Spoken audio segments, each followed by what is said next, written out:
Hello, everybody. Welcome into a Tuesday edition of the Computer America Show. Got a great program planned for you. In the second hour, we're going to be doing computer and technology news brought to you by Slimware Utilities. They are the official optimization software of Computer America.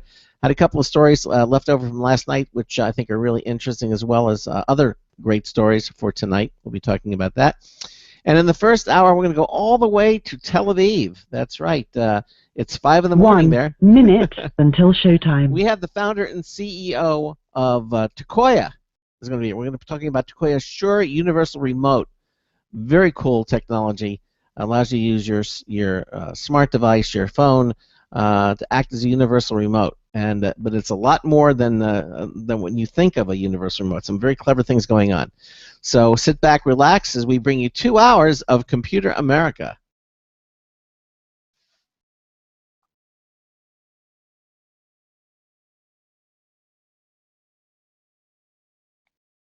Yeah, Victor, would you just mute your? Yes, you have to stay muted. Thank you.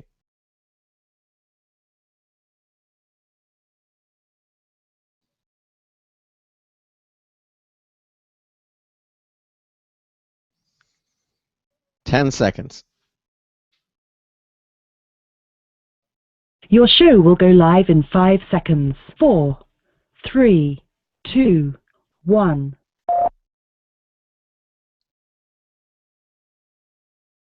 Broadcasting live, it's America's longest-running national radio talk show on computers, Computer America, hosted by national columnist Craig Crossman. Look for Craig's weekly column in your favorite newspaper. This show is being beamed nationwide at ComputerAmerica.com. Keep it here for technology news, computer products, guest interviews, and your phone calls. You're listening to Computer America. The Computer America Show is brought to you by Bell Ringers. It's newer than news when you're right there as it first debuts. Visit our sponsor's website at bellringersmedia.com. Hello and welcome into the Computer America Show. It's the nation's longest-running, nationally syndicated radio talk show on computers. Computer America is heard around the world and coast to coast. And I'm your host, Craig Crossman. And I'm your co-host, Ben. And hi, so it's Tuesday, and welcome Yeah. to all. Yeah, exactly. The week just flies on by. Yesterday was Monday. Today is Tuesday. So Where's this crazy train going? I lay in bed every night thinking the exact thing. that is. But welcome to the show. As I said, we got a great program planned for you. In the second hour of the show, we're going to be doing computer and technology news. That's brought to you by Slimware Utilities, the official optimization software of Computer America. Some interesting news stories in the wings. Looking forward to that. And in the first hour, we'll be talking to a company called Tekoia. They're in Israel. That's right. We're going to go all the way to Israel. We have the company's founder and CEO, Viktor Ariel, is going to be joining us here in a few minutes, talking about something they're calling the Sure Universal Remote. And this is a very cool product, and we'll have some demonstration videos and what have you so you can actually see this working. That said, did he say videos? Yes, I thought he was a radio show. Well, yeah, but let me explain. First of all, if you want to call and speak to our guest, or if you have a comment or a question for him, you can pick up the phone, give us a call. It's 347-884-8881. That's 347-884-8881. We'll get you on and get you through. Okay. Now, if you're radio shy and you don't like going on the air, hearing yourself, there are some of you out there who are like that, and we certainly understand. I know. I suffer from the same affliction. I hear it's because everyone assumes that their voice is lower or deeper than when they hear on a recorded message. So you got to get over it. Give us a call. We don't bite. And trust me, you sound beautiful. But if you don't, we have other means. Yes. If you don't want to go on the air, just go to ComputerAmerica.com, and right in the upper right-hand area of every page at ComputerAmerica.com, it says Submit a Question, and you click that. That's exactly what will happen. It'll open up a Submit a Question page, and you'll just put in your name, your email address. You can also put into whom the question is for. It's our guest or us, what have you. And then type in your question. Click the Submit button, and Ben and I will see the question appear before our very eyes, and then we'll ask that question for you. Okay. The other thing is the show lounge. That's the second item in the pull-down menu on Computer America, and if you click that, what will happen is that you'll begin to see our live video stream. That's right, because even though we're a radio talk show, we also have live video. You can see myself, you can see Ben. Tonight you'll be able to see our guest in Tel Aviv. And not only that, Ben has the technology to display different things. It could be the company's website, which we're talking about, and it also could be videos that we're going to show. And that's what we're going to do tonight. So we're going to see a video demonstration, and that's all happening in addition to our talk show. We also have the video going on. So we highly recommend you go to the Computer Maker, go to the Show Lounge. It'll start up when you go to Show Lounge. The video will start streaming automatically. You don't have to do a thing, and watch the video. Okay. So those are different ways you interact with us here on Computer America. Now, Ben, is there anything else you want to talk about before we introduce our guest? No, just finding a lot of great news stories. If you needed another reason to go work at Netflix, this is the big one catching a lot of the headlines right now. Is if you need another reason to go work at Netflix, they're now offering all of their employees 1 year maternity and paternity leave for as long as they want. So, of course, up to a year. But for the first year, if you feel that you need that full year to be with your child, they'll give you full pay, full maternity, and this is key, paternity leave. Very rare in the U.S. Yeah. Wow. Well, very progressive company. That's Yep. been. But yeah, no, it's just and many other stories, and we're gonna be covering that one in a little bit more detail. But that's neither here nor there. That is well, actually, it's there. So that will be in the second hour. But for here, we have something else. Okay, well, let's bring our guest on. It's a little after 5 in the morning in Tel Aviv, but he's here to talk about his company. And the name of the company is called Tekoia, and Tekoia develops a software platform for a smartphone-based universal remote that can be used with digital media applications, smart appliances, and even the Internet of Things devices. Okay. Tekoia's Sure Universal Remote puts users in the center of the remotely controlled universe and connects users, appliances, and appliance vendors. The Sure Universal Remote is easy to use. It runs on your mobile device and is always with you. Now, joining here tonight is Viktor Ariel. Viktor is the founder and CEO of Tekoia. Viktor, hi, welcome into Computer America. How are you?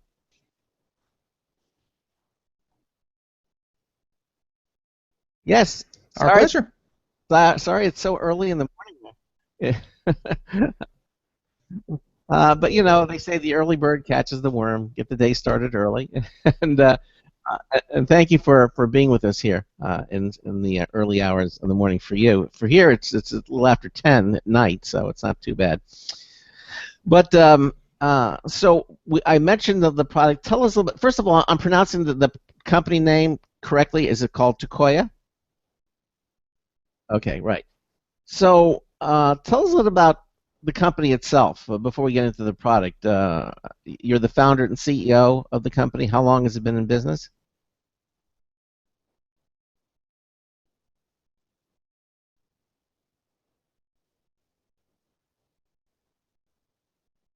Ah,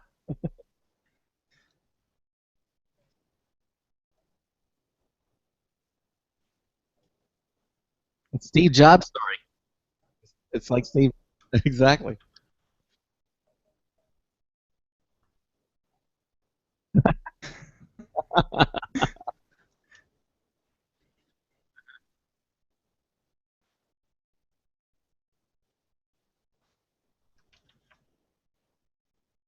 Okay. All Very right. impressive. So you've done the startup thing before.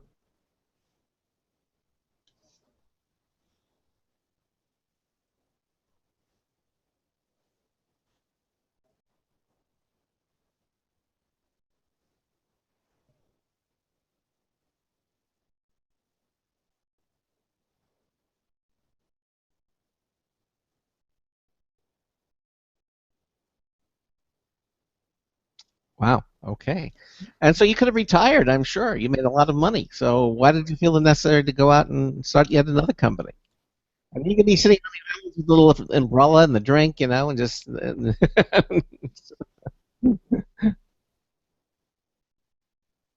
Ah,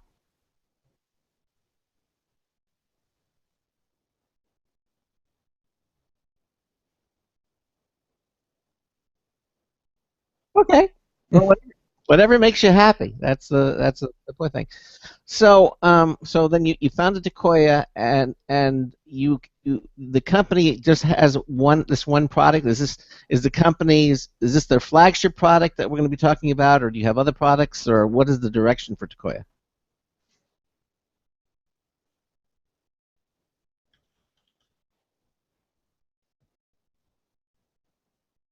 Okay.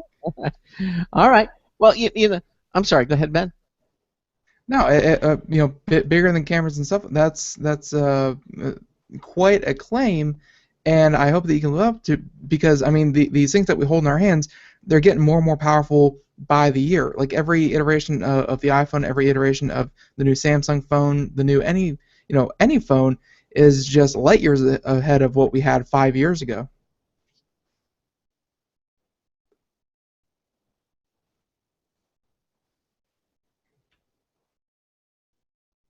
Wow.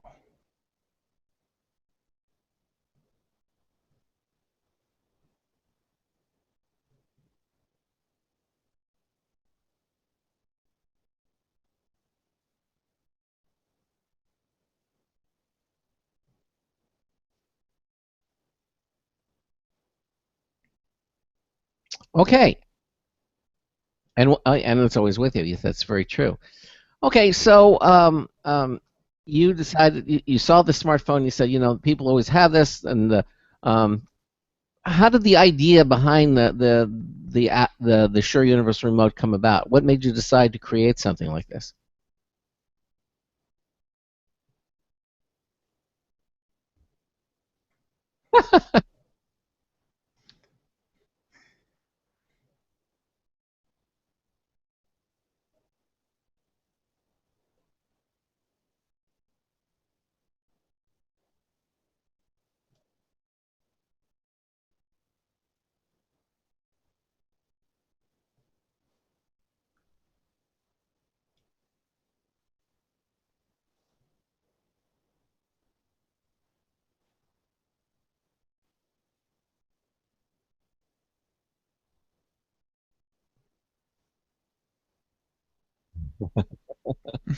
Okay.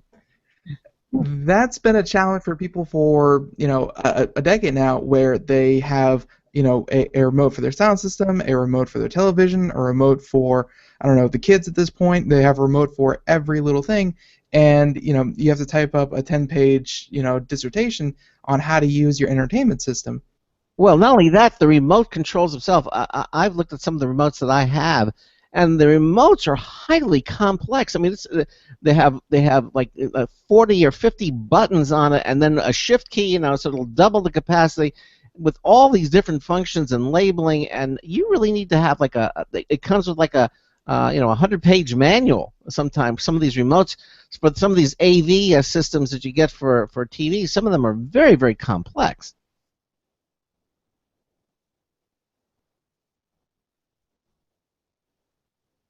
Yes.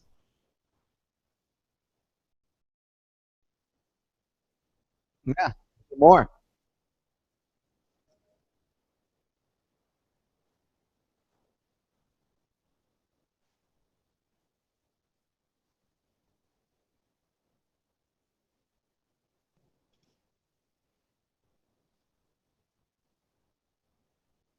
in the sofa. Uh,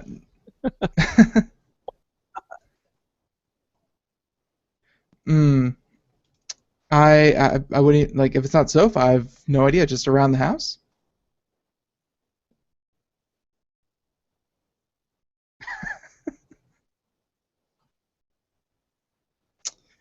Impressive.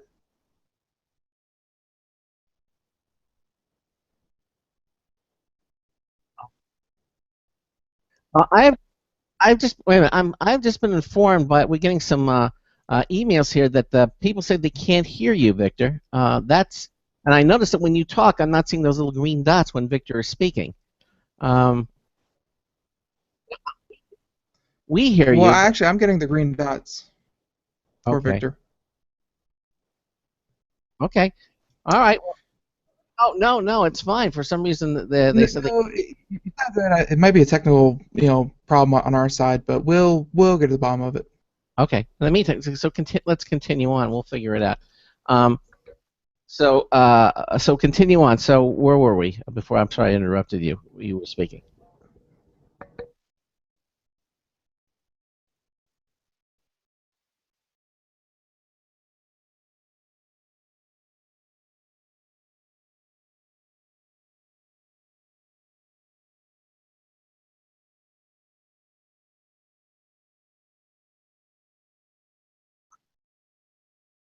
Mhm.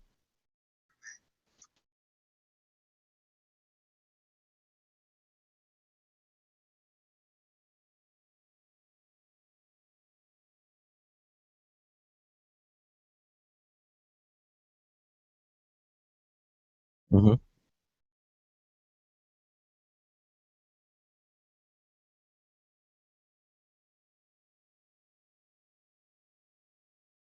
Okay.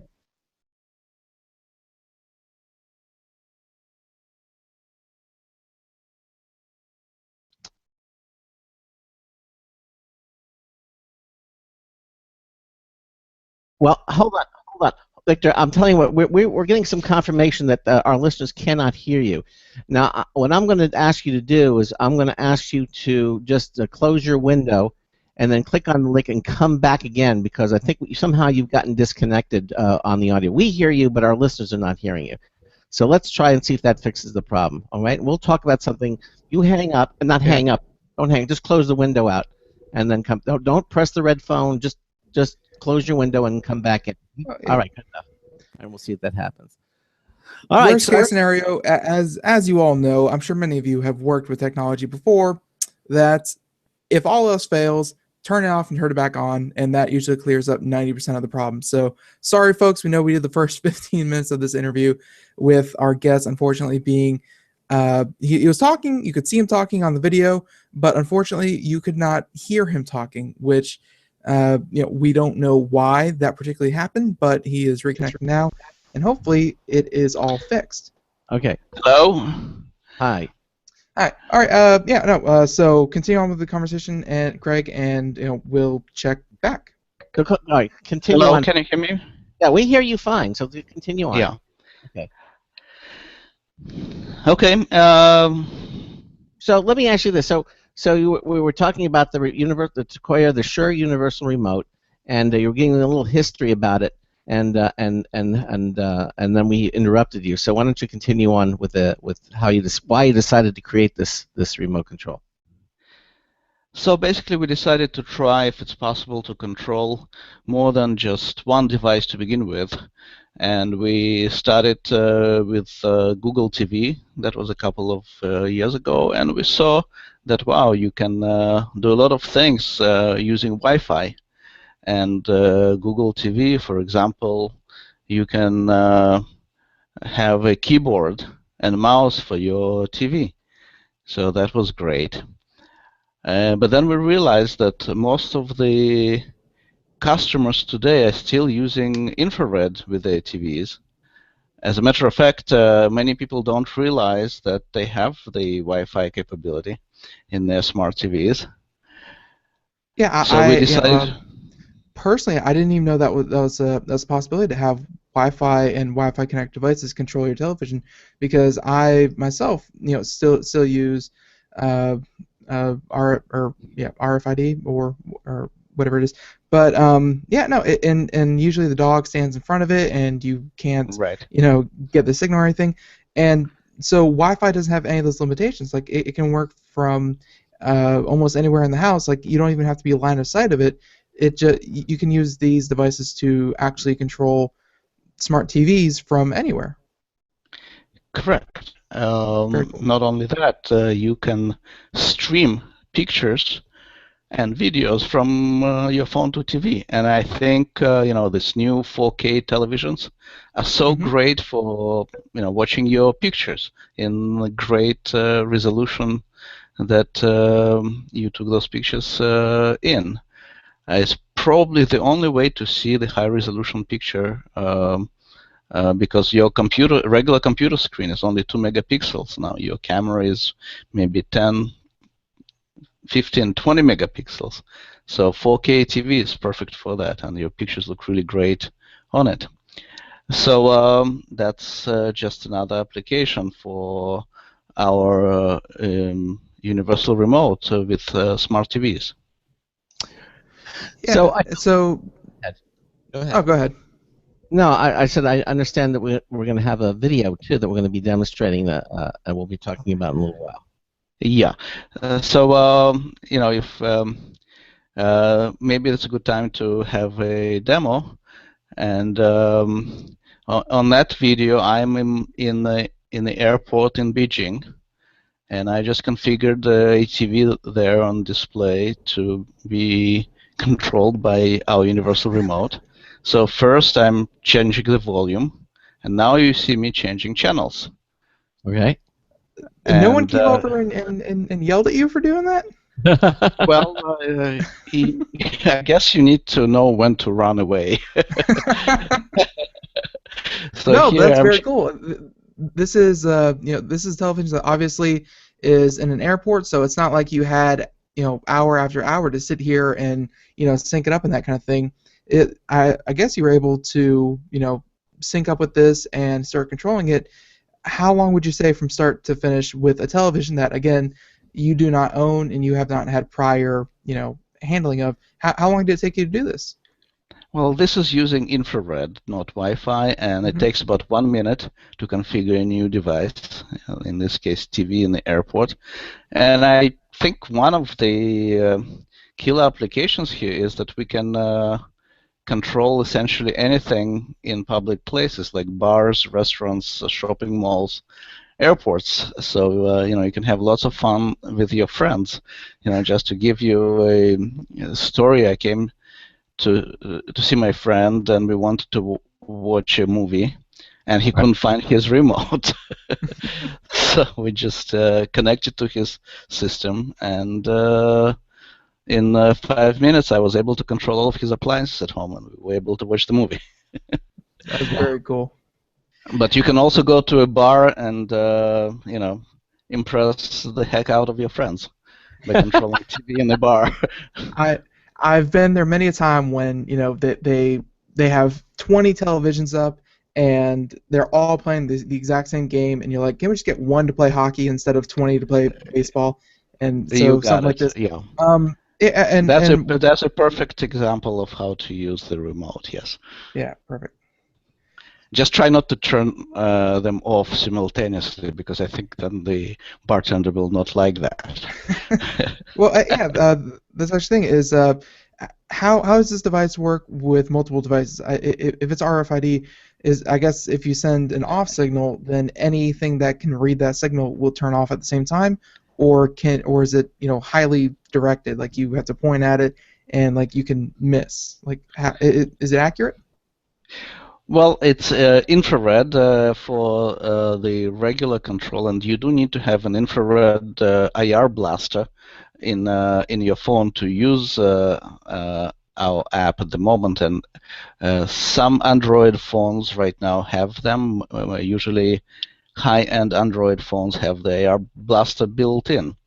So and like any light, you need to direct it at the TV that you want to control. So it maybe has some sort of angle. Within that angle, everything will be turned on and off if it's the same TV. Of course, all TVs have different control signals, but if they are the same TV in a bar and they're within the light beam of that remote, both of them will be controlled simultaneously. Okay, so that's one of the limitations of infrared. And believe me, in the early days of testing our app, we would go to a store, appliance store, and try to control different appliances. And you go to the showroom of multiple TVs and you turn them off simultaneously. Boy, they're not happy. Like you just broke all of our TVs with your smartphone. Good job. Right. So again, so I understand people are now able to hear you and everything. So is the app available now? I mean, how do they get a hold of this app? App is on Google Play, and if you do search for Show Universal Remote, and actually if you do a search on Google Play for Universal Remote, you're going to find us in #1 position. Hopefully, we basically #1 ranked right now on Google Play. We have more than 1 million downloads. Very impressive. Yeah, thank you. And basically, we've been doing very well on the market. So clearly, there is a need for such a device, for such an app, and we're in good shape. So, and obviously, this is your project, so I guess you can talk a little bit about what the future holds, because we're seeing more and more every day that the Internet of Things, connected devices, everything like that, they are, they're coming. Everything's going to be able to be connected through Wi-Fi, through Bluetooth, through some sort of means. So do you see your universal remote truly becoming a universal remote? Because televisions are one thing, they are, they're traditionally set up to have a remote near that, or whatever the youngest kid in the room is, you go hit him in the back of the head and he changes the channel for you. But generally TVs have remotes. Do you see the universal remote controlling your AC, controlling your alarm clock, controlling everything? Well, basically, I believe so. Just to give you an example, the other day we bought a new induction stove, and everything was very nice. The salesman convinced me to buy like the latest, greatest model. We brought it home, and wow, it looks great. There are no buttons. They have the touch interface. Well, I guess the guys who designed the interface are maybe very good stove designers, but they're really not very good interface designers, because basically with my PhD I wasn't able to figure out how to use the stove. So basically you say, well, why don't you leave it to us to design the interface on the phone that you're familiar with, that particular interface, you know what the buttons are, you can customize them. So you guys just do the stove design and we'll do the interface design. So yeah, I think in the future you'll be able to control essentially everything from your phone. Wow. That makes perfect sense, because a lot of people, they well, I'm sure if they're anything like me, they have their phone attached to them, like it's always in their pocket, it's always ready to go. So having that, so having that device isn't the burden that I think it would be nice if that one device had more functionality. Yeah. Yeah, exactly. Now the thing that I find very of particular interest here is that I mean, let's say you're in a place that you just have the TV, and a lot of smartphones don't have that little infrared capability. All right, they have Wi-Fi, they have Bluetooth, they have the cellular, but they don't have infrared. Some do, but some don't. Like the iPhone does not have infrared. So how do you deal with a scenario where if you have an iPhone and the TV has infrared, how can you control that device? Well, iPhone is truly a challenge. Right, they don't have an infrared. So basically what you have to do, you have to use an extra device. Let's say in your living room you would have Wi-Fi to infrared converter. There's a small device the size of a hockey puck sitting on your table, or you put it on your ceiling, and you connect to it through Wi-Fi, and it emits infrared. So this is the solution we're going to have for iPhone by the end of this year. Of course, we never know. Maybe the next iPhone will have infrared built into it. And, Yeah, I hope Apple is listening to us. Well, it might be a little bit of a moot point because, of course, as infrared is starting to get phased out and Wi-Fi is all the rage, and and definitely between the routers and just general signal strength and speed, we can definitely handle every device being on a single Wi-Fi network.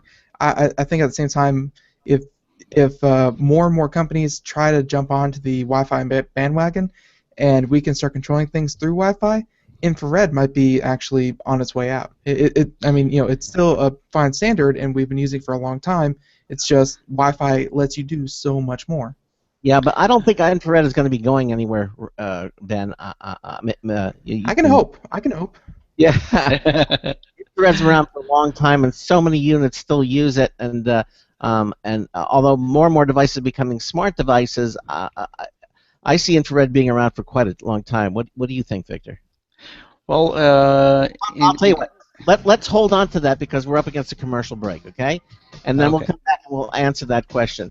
You're listening to the Computer America Show. Ben and I are talking to Victor Ariel. He is the founder and CEO of Tekoia. We're talking about a Shure Universal Remote that works with just about every smart device out there. We'll be right back with them. We have a news tip bulletin review from Marty Winston as well. You're listening to the Computer America Show. We'll be right back. Stay with us. Sometimes disaster strikes. Data can be lost due to many different reasons. Accidental reformatting, power spikes, virus attacks. Zero Assumption Recovery provides a suite of highly effective and thorough data recovery software for Windows operating systems. ZA is suitable for home users and small businesses who need a powerful data recovery solution for Windows and Linux file systems. Go to z-a-recovery.com. Sometimes disaster strikes. Data can be lost due to many different reasons. Accidental reformatting, power spikes, virus attacks. Zero Assumption Recovery provides a suite of highly effective and thorough data recovery software for Windows operating systems. ZA is suitable for home users and small businesses who need a powerful data recovery solution for Windows and Linux file systems. Go to z-a-recovery.com. Hi, this is Craig Crossman, host of the Computer America Show. You have important meetings to schedule. Your company's getting ready for its IPO, and you're in charge of the PTA fundraiser this month. So how do you coordinate everyone to be available at the same time? Are you still using emails, phone calls, even text messages to schedule meetings with a group of people? How's that working out for you? That's so great, huh? It's a fact that every day, millions of people suffer from scheduling headaches. Well, with Doodle, scheduling meetings with a group of people is quick and easy. With Doodle, you can easily propose available times to each member. Each one checks off the times that they are available, and then you simply pick the time that works best for the group, all in an easy-to-read display that integrates with your existing calendar. Nothing could be more simple. Give Doodle a try for free, and like millions of Doodle users, you'll truly see how easy it is to find the perfect date and time for all your meetings. That's www.doodle.com.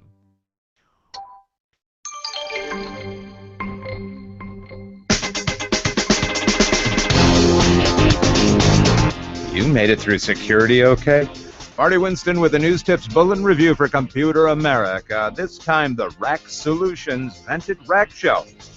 We asked Rack Solutions to send 2 of their 7-inch vented rack shelves, a popular configuration for 2-post relay racks that we intend for a net connection rack.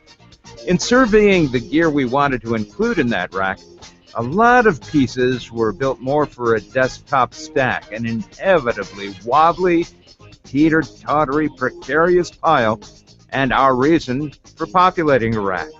For most rack gear, things like network switches or power backups or power distribution products, ears on the side of that gear have holes that let you screw them right into the upright rails to hold them in position. Non-rack gear, like home control hubs and smaller network pieces and other things designed for the desktop, well, they're built without ears. A vented rack shelf can fit several such little boxes. The venting encourages airflow to help vent heat, and can make tie downs easier, or you can use a strip of Velcro underneath. Bottom line, Rack Solutions 7-inch vented rack shelves help convert a wobbly stack to an organized rack. Marty Winston, News Tips Bulletin for Computer America.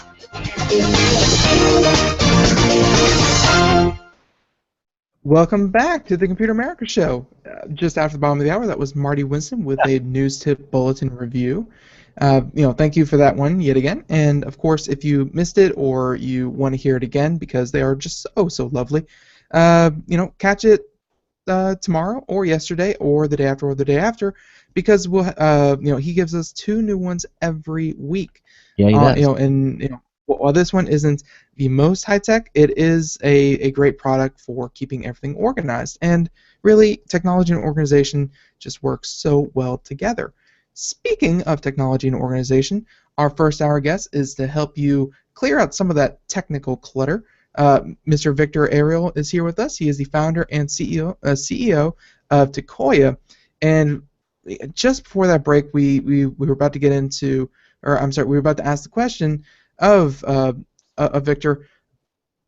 Infrared. It's a long-going standard. Many devices use it. Very impressive that you were able to work it in. Obviously this being on Google Play and the Amazon device, only Android devices, because certain devices on the Android line have infrared units. So, but we were about to get into, is the standard going to go away in the near future, because it's been around for so long and so many devices still use it. But I mean, are you not just being backwards compatible as well as being forward compatible by also controlling things via Wi-Fi? Well, indeed, Ben, this is the case. Actually, we started with Wi-Fi, and we were like, oh yeah, let's have all the new devices support Wi-Fi. We're going to ride the wave. But then we realized that vast majority of all the legacy appliances have infrared. Not only that, the new appliances, while they have Wi-Fi, often they also have infrared in them for compatibility reasons, and that's where still most of the market is. So we implemented IR as well, and today we control approximately 1 million of different infrared appliances, including all your old TVs that you lost your remote for a long time ago. You can revive them with our universal remote. Now, tell me, we just before I wanted to speak a little bit about the phasing out of infrared, and I sort of cut you off on that during the break, and so and we'll go back to Ben's question, but I wanted you to kind of, I asked you, I said basically Ben thought infrared is it's old technology, and with Wi-Fi and Bluetooth and all these other technologies that we have now, that infrared would go bye-bye, and I'm thinking, that's not necessarily the case. I think infrared's going to be around for a long time, and I asked you what you thought about that. Well, indeed, some things we have a clear answer for. Here, Wi-Fi is definitely coming, but how quickly infrared will go away, I honestly don't know. It's basically, I think people like using infrared because they are accustomed to it, and they have many appliances, so I would say a number of years before it disappears, maybe 5 to 10 years. Yeah, I would think so. I wholeheartedly accept your apology, Craig.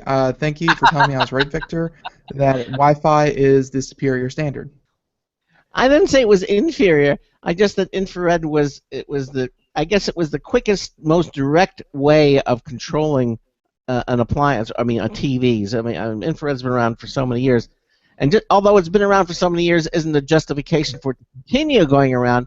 I don't think any one thing really is out there that's going to replace infrared. I mean, Wi-Fi is more general encompassing. Bluetooth has a very short range, although for a remote control, that's probably all you need is a short range, 30 feet. But I don't think there's anything out there that's really dedicated to replacing infrared. I mean, at this point, I don't see anything doing that. Well, actually, they're trying things. For example, the new version of Bluetooth 4, in the latest cell phones is already a step forward. It has higher range, and it also can connect to multiple devices. They have mesh networking for the new generation, so it's a potential candidate. Also, there are several new radio frequency standards like Zigbee, Z-Wave, and so forth, specifically designed for controlling the home. However, they are not in your phone, so you always need an extra gateway, Wi-Fi to Zigbee, for example, converter, if you want to use Zigbee to control your home appliances. Well, we're standard agnostic, basically. We're saying we're not fighting that battle. Whoever wins, we're with them. We're implementing all the available standards at the moment. Okay. All right. Well, I would agree to a certain extent, but again, I think the final thing is that infrared is going to be around for some time because there's RFID and that doesn't really work for infrared. Sometimes you get something in technology and it's right, and it just works. That's about right. Yeah. And I think, but it seems like Wi-Fi allows devices and users to have kind of a conversation. Like before, it's like telling your dog, okay, sit, stay, roll over, bark, that kind of thing, and the dog just does it. But then you have Wi-Fi, and you have a full-on conversation with someone. You tell them what to do, how to do it, when to do it. Set a schedule for them. Like it's the difference between having a dog and having a child. Yeah, a child. It's more like a child. It talks back. Yeah, exactly. But with infrared, your TV I can't do that, Dave. But with your TV, your infrared is your TV is not going to be poking you back. Infrared is basically a one-way conversation anyway. You're telling the TV to change the stations, volume up, volume down. The TV you're not getting feedback from the TV infrared because you don't really need it. I'm not talking about smart TVs with all the other things that are Wi-Fi now, but for general television. Well, I want to talk about smart TVs. Yeah, general television control. It's just a one-way conconversation. Okay, well, just to give you an idea, what we are thinking of in the future, what Wi-Fi would allow us to do in the future for two-way communications, basically. That's what Wi-Fi allows you, and it does talk back. For example, your TV breaks. It doesn't function. So through Wi-Fi, for example, you can do diagnostics of your TV. But and Victor, I'm not arguing with you there. I'm saying there are more sophisticated things where Wi-Fi will work and will do that. But I'm saying that's for general television control, changing the station up down. You don't need feedback from the TV just to do the things that remotes do. See, okay, here's I think where we're getting a little mixed up here is that for right now that makes sense. In the future, that mystical place called the future. Every television is going to be a smart TV. There's no ifs, ands, or buts there. There's no reason for televisions not to be a smart television. Okay. Yeah, indeed. I think already today 50% of all new TVs are smart TVs. I agree, and I agree with you completely. As TVs are getting more and more smart. But again, to change the channels, or turn the volume up and down, you don't really. Infrared still does it better than Wi-Fi. Because you don't need the two-way communication. Well, all right, guys. I'm afraid I may be sounding too politically correct, but I think both of you are right. Because indeed, in the future we'll be able to do great things. At the moment, we have no choice. We have to stick with IR because that's what customers have in their homes. Okay. Fair enough. We'll have a conversation in 10 years, and let's see where IR is. Yep. Yeah, for sure. Okay.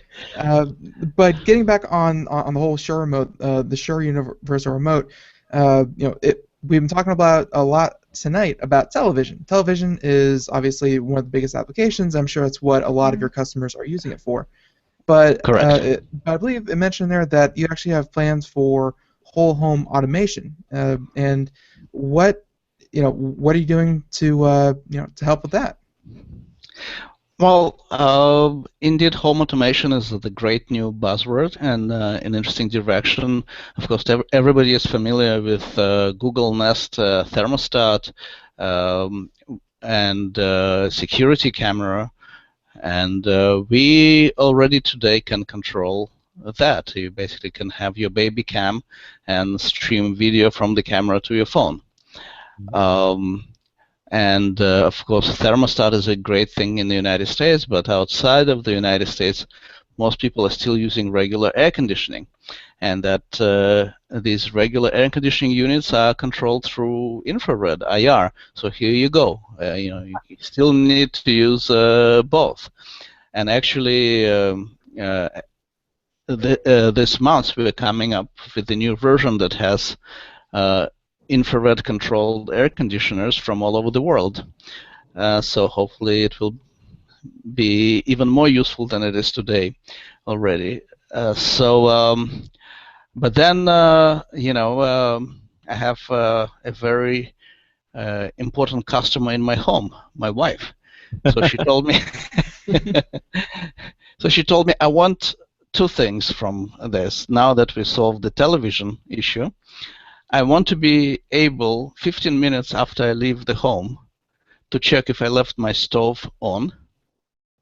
And 15 minutes before I get home from work, I want to be able to turn on the air conditioner and set the temperature.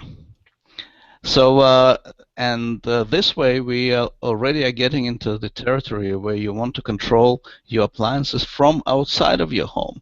And that's not only control, also monitor. So that brings us to the great new world of Internet of Things.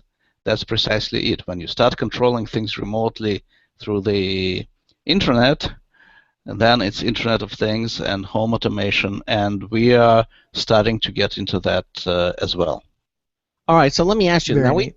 we've had a number of companies on the show. We've had talking about the Internet of Things, and Apple is. Everybody seems to have their own standard. I mean, Apple won't work with Nest, and Nest won't work with Apple, but Nest works with the Google's automation. And there's Lutron, and you have all these companies out there that are not. It's not as bad as it was about 3 or 4 years ago, but there's definitely, like 3 or 4 years ago, every device that came out had their own standard, and I think nowadays they've whittled it down to about 5 different, dominating standards. Mr. Z-Wave, there's a bunch of them out there, but and there is some consolidation, but not. So now you've got a lot of people out there, and some of them are really big names that I mentioned, Victor. So what is it that you're going to be doing that is unique and different from your competitors? Well, we're really not competing with anybody. Our idea is, if there is a standard and people are using it, we're going to support it. So we are going to do apples and we're going to do oranges at the same time. So we're going to be sort of like Switzerland of home automation and IoT. We basically support everybody. You're going to be neutral. And we can.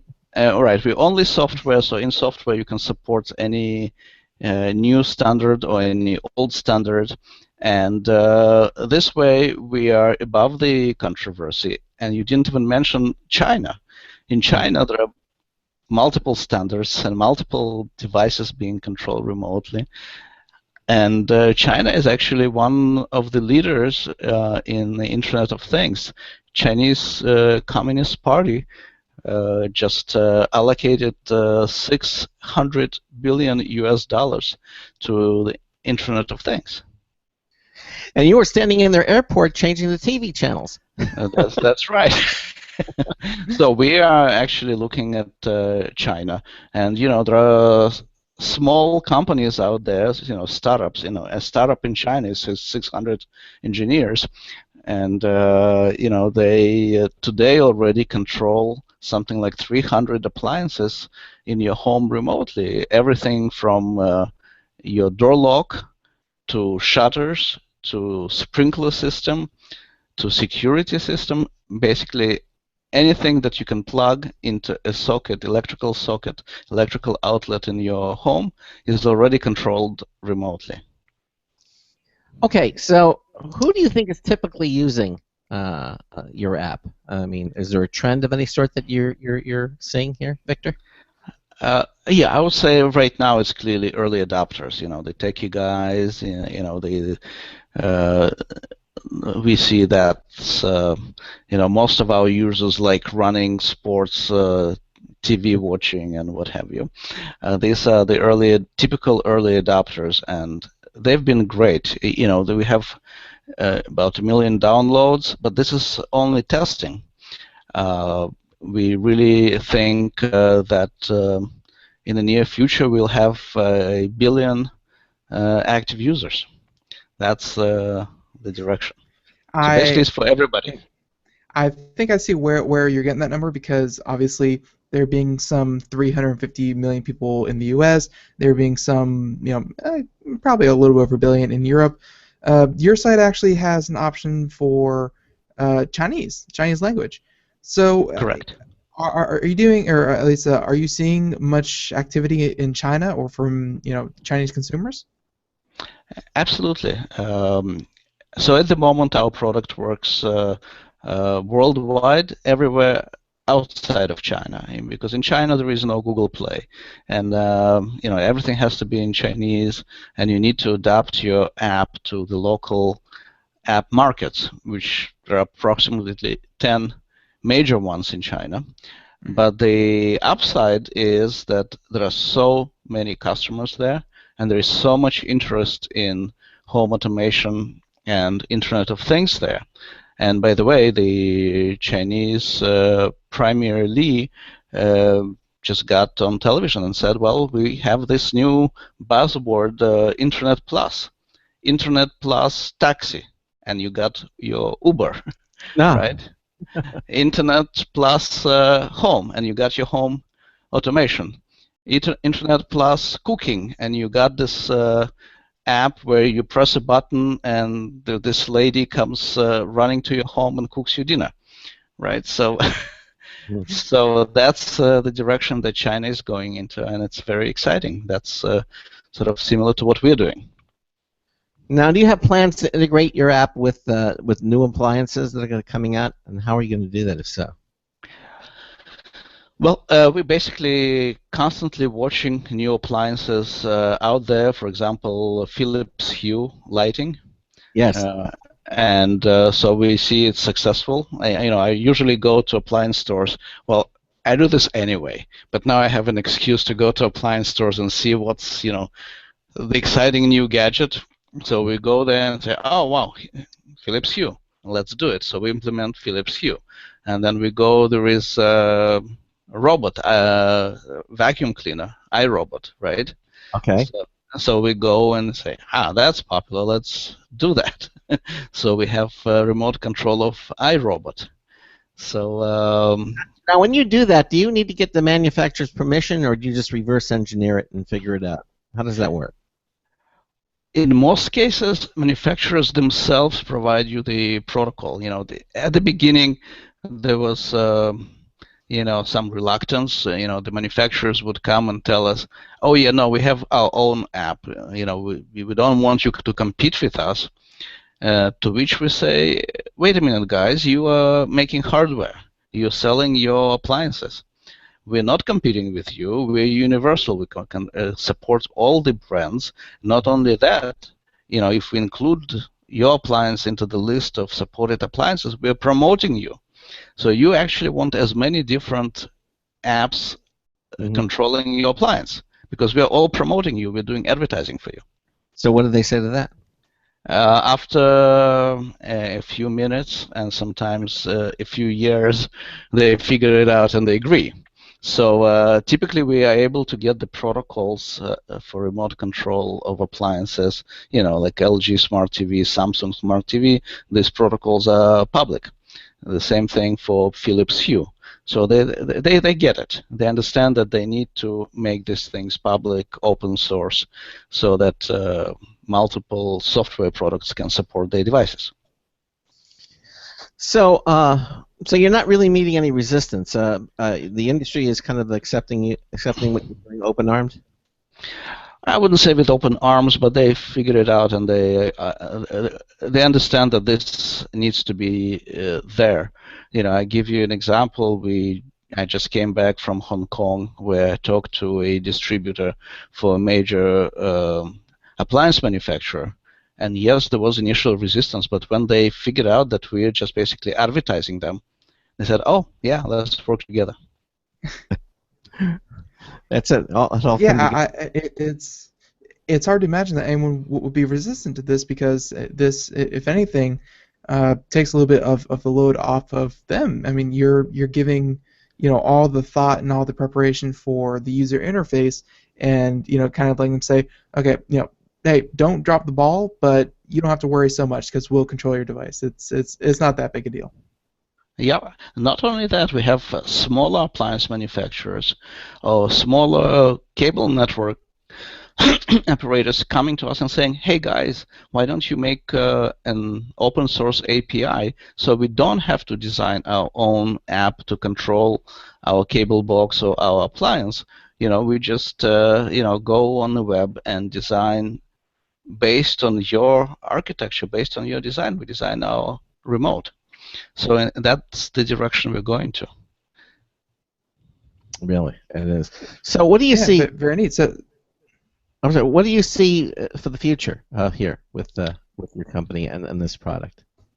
Well, the future looks really great. All the analyst reports are saying we're going to have 50 billion appliances connected together in another 5 years. And other analysts are saying, oh, but cell phone is clearly going to be the main controller for that. So we're clearly seeing a wave of interest in what we're doing. And as I mentioned before, we're already #1 on Google Play in this category, and I think we're going to get there. That you basically will be able to control all of your appliances from your smartphone using Shure Universal Remote. And that's certainly a good thing to do. I mean, look, it looks really, the prospects look really good. What does this cost? If people want to go and download, I assume it's downloadable now, correct? Correct. It's free, and we support it with advertising, and we try to be polite and make sure that advertising doesn't interfere with the operation of the remote. So you don't get annoyed, but yes, it's absolutely free right now.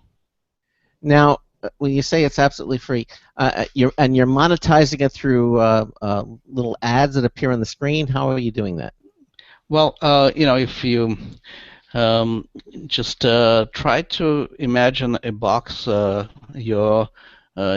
your remote control, it's basically your finger doesn't get to the top of your smartphone very easily, right? Your thumb. And that's where we're putting the ads, basically in the area that if you look on a screenshot of our app, you'll see that there is area on the top of the app, and that's where we're showing the ads. Okay. So in other words, it doesn't get in the way, is what you're saying. Correct. Okay. All right. Anything else? Anything else that you want to mention? Because we're just about out of time, Victor. This is a very fascinating interview, and sorry for the technical glitches, but they happen from time to time. But anything else you want to tell the listeners before we say goodnight? Well, I would say right now we're in the testing phase, so go and try it out. And we are very happy to hear comments from our users. And if you go to Google Play and if you have infrared IR blaster in your phone, then you can download our app for free and try it on all of your appliances at home. And we would be very happy to hear from you. You can go to support on our website or give us review on Google Play. We really need the feedback. All right. And again, the website, Tekoia, Tekoia.com. Or you can head over to our website at computeramerica.com, and we have the link right to the Tekoia website up as well. Victor, I want to thank you for being with us here tonight. Very interesting product, and thanks for taking the time. I'm sorry again about the early hour, but at least you got an early start for the day. Well, thank you, Craig. Thank you, Ben. Good talking to you. And thank you for being here tonight. All right? For sure. All right. Great. Thanks for getting up so early. All right. Thank you. Take care.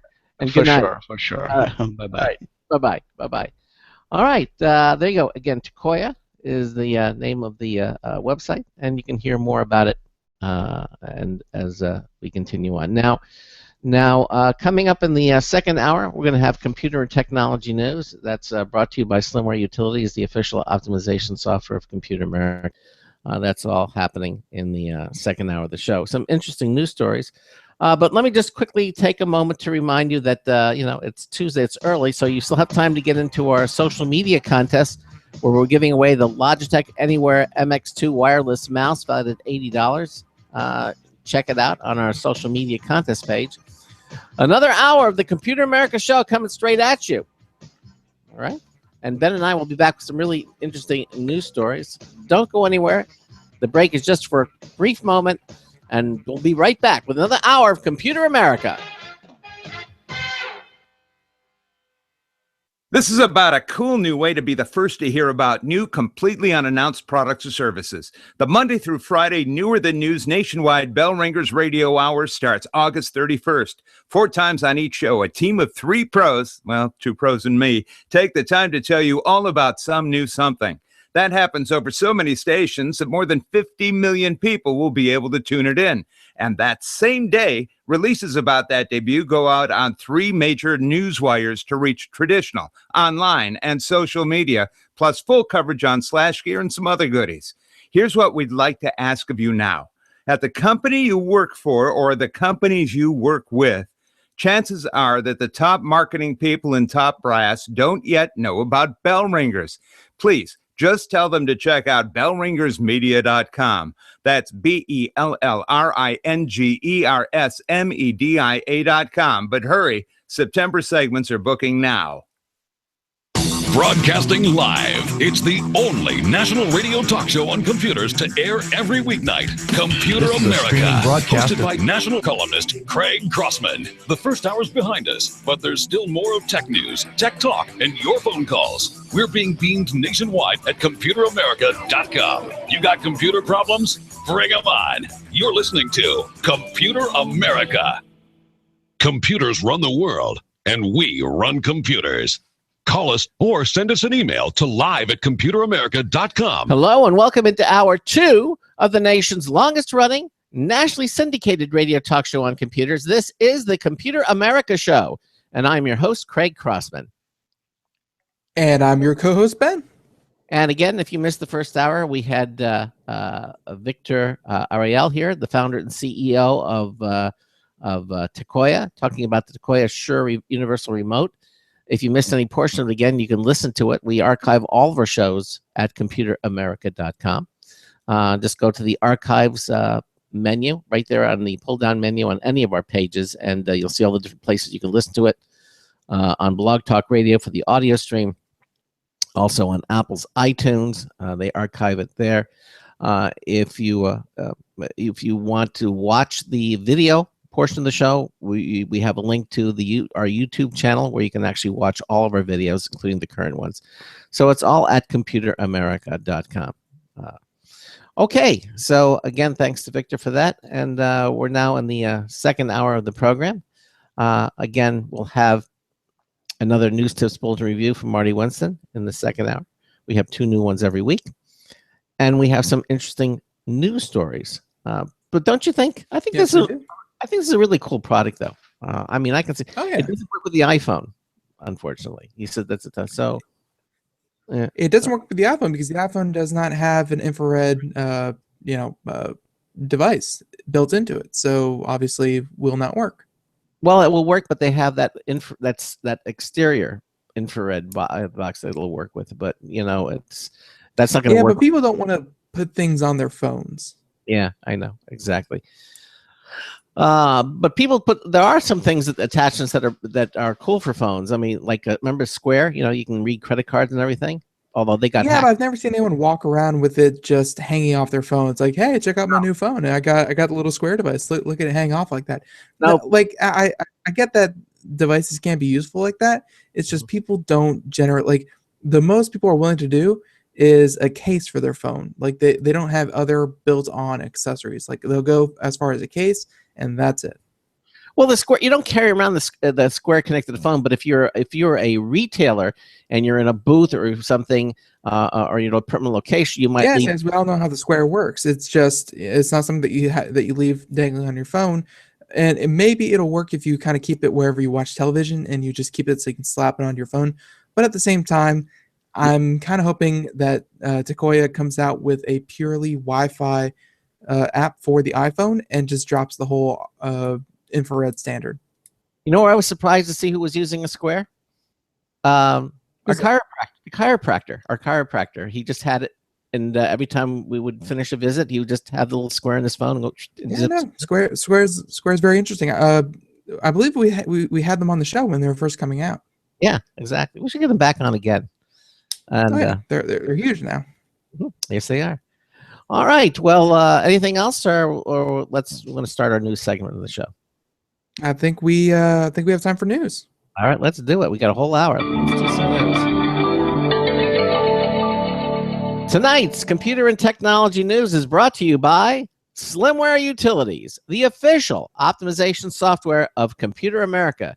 You can visit them at slimwareutilities.com to clean, speed up, and optimize your Windows system.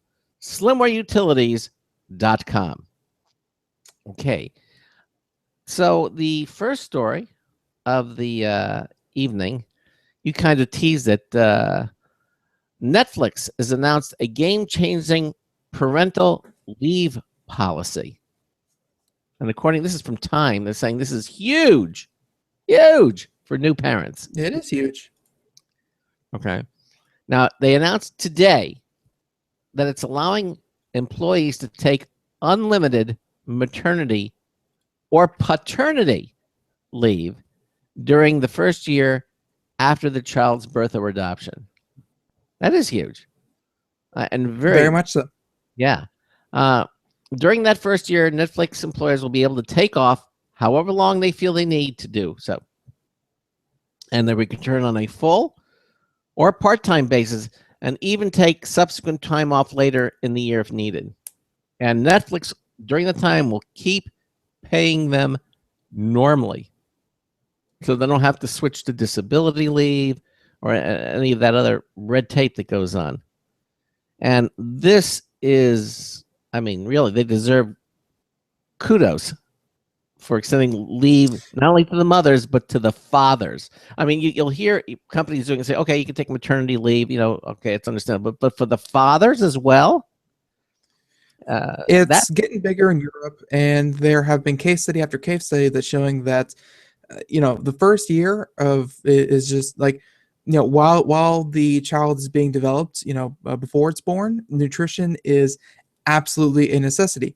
And then the first 5 years of a child's life, absolute necessity to get proper nutrition so the brain can grow properly. But they're also showing numerous different case studies in Europe, especially, that if fathers also get time off, because mothers have traditionally gotten that time off to bond with a child, fathers do the exact same thing. They spend that year, holding the child, playing with the child, feeding the child, helping the child develop. Fathers actually bond better with the kids, which then leads to better, just better development throughout, because then you have two bonded parents instead of, dad has to go to work, 2 days after the child's born. That's not good for, the baby. Now, according to this story, a lot of tech companies, including Netflix, offer unlimited paid vacation time, which can be really good for employees taking long trips. But of course, it also means employees have to work, with their managers and their teams ahead of time to make sure that while they're away, it's not going to jeopardize any kind of projects or deadlines. And of course, extended absences can strain workplace relations. But again, Netflix is doing this for the mothers and fathers, up to a whole year. And they'll keep paying them normally. I had never heard of anything like that until this. That's just amazing. It's again, this is standard practice, or becoming more and more standard practice in Europe, where not just maternity leave but paternity leave is becoming more and more important. And it's a really nice thing to see, especially for a US based company, because it's not uncommon for fathers to, if they're lucky, they can get the day their child is born, they can get that day off. And if their boss is oh so generous, they can get the day after that off. But generally, fathers have to go back to work within 3 days of their child being born. And that obviously is going to strain, you know, strain bonding time. And I keep using the word bonding.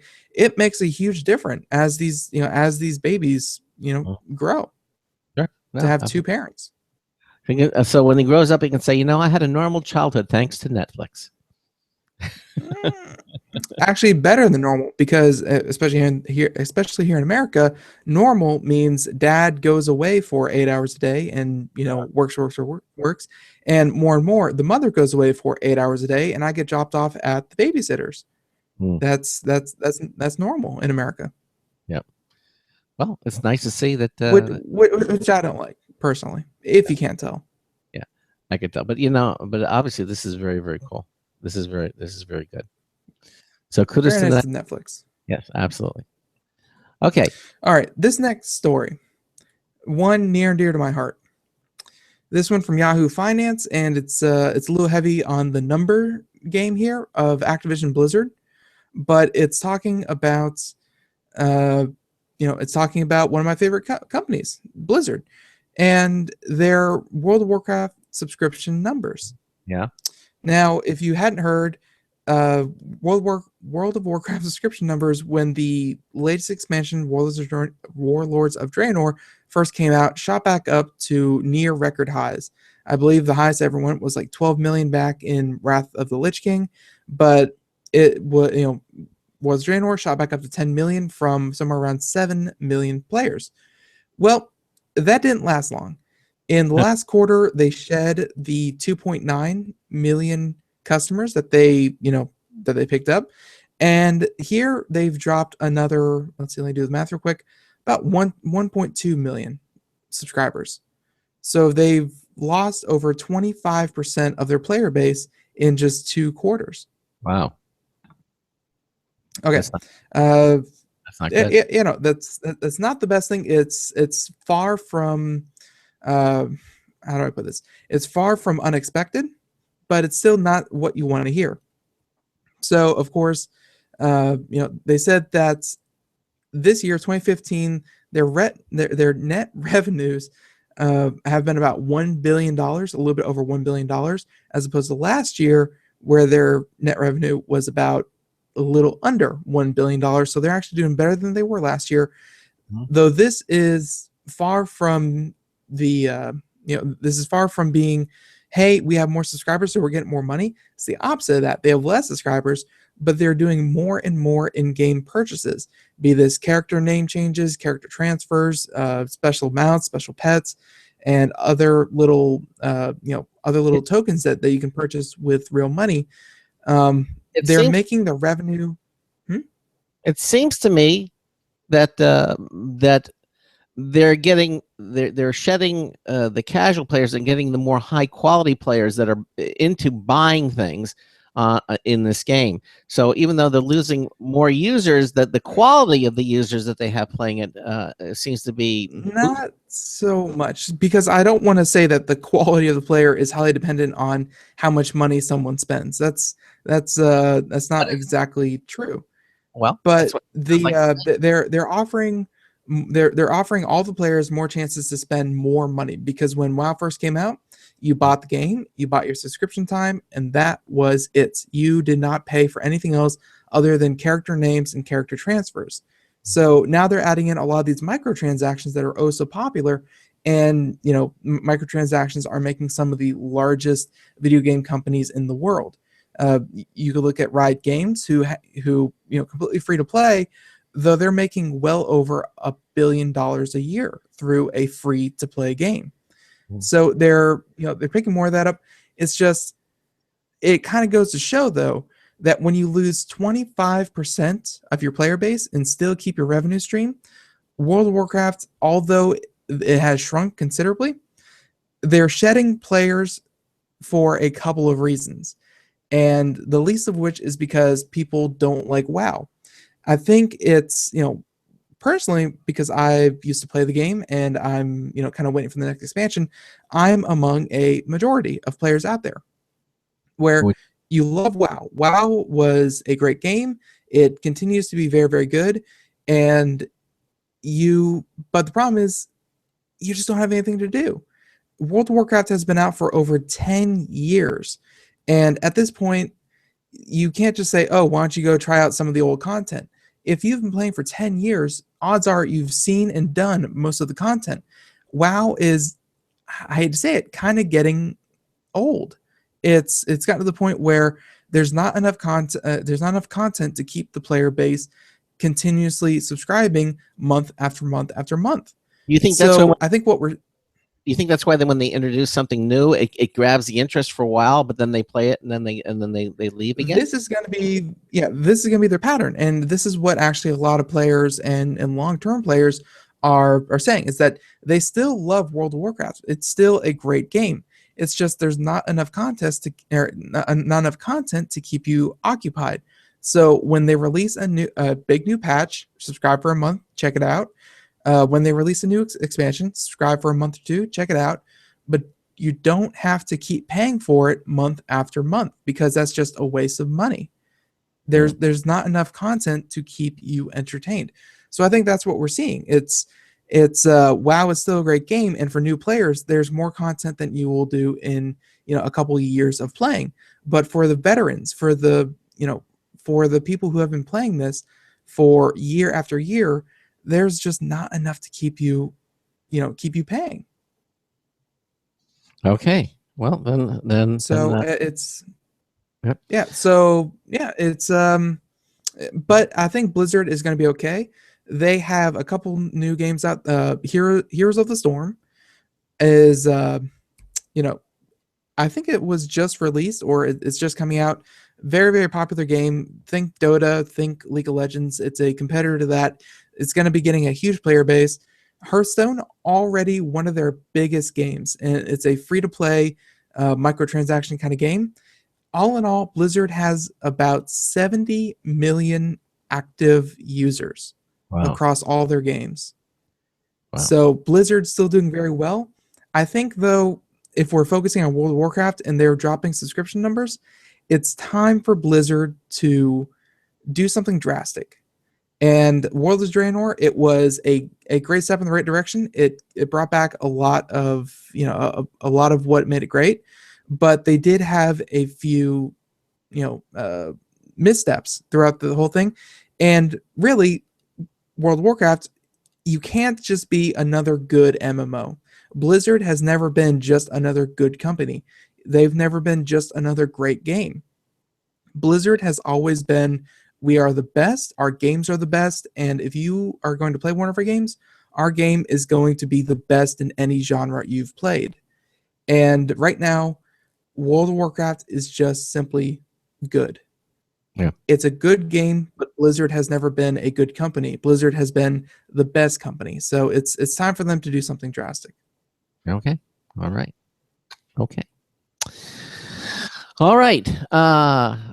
This next story from Maximum PC, Kevin Parrish says Windows 10 is coming to Xbox One in November. Well, we already knew Windows 10 was coming to the Xbox One console later this year, but evidently Microsoft revealed during its Gamescom press conference that the new Windows 10 powered interface will begin rolling out in November.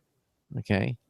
But you don't have to worry, because the Windows 10 update won't turn it into a game-playing desktop. Okay, in other words, they don't expect people using Excel on the Xbox, but Microsoft's making it easier to port experiences from PC over to Xbox where they make sense. Okay, as most of you know, I know you know this. The Xbox One dashboard was revealed during E3 back in June. Mm-hmm. Yep. The interface will feature a simplified design and throw out the current tile-based design. Okay, I guess that's a leftover. Tile-based, of course, being a remnant of Windows 8. Windows 8 and 8.1 had that whole Metro design, which they turned in, or whatever they're calling it nowadays.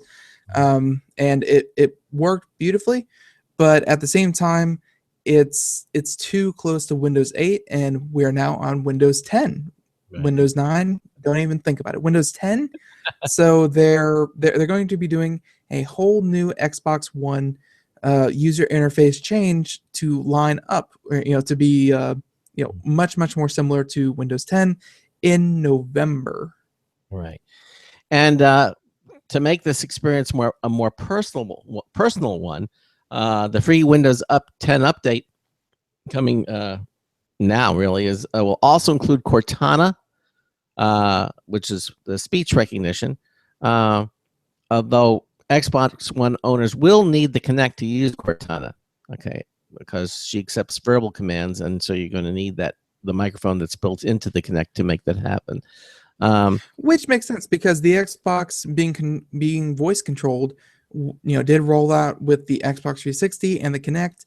You could say Kinect, and then it would start listening.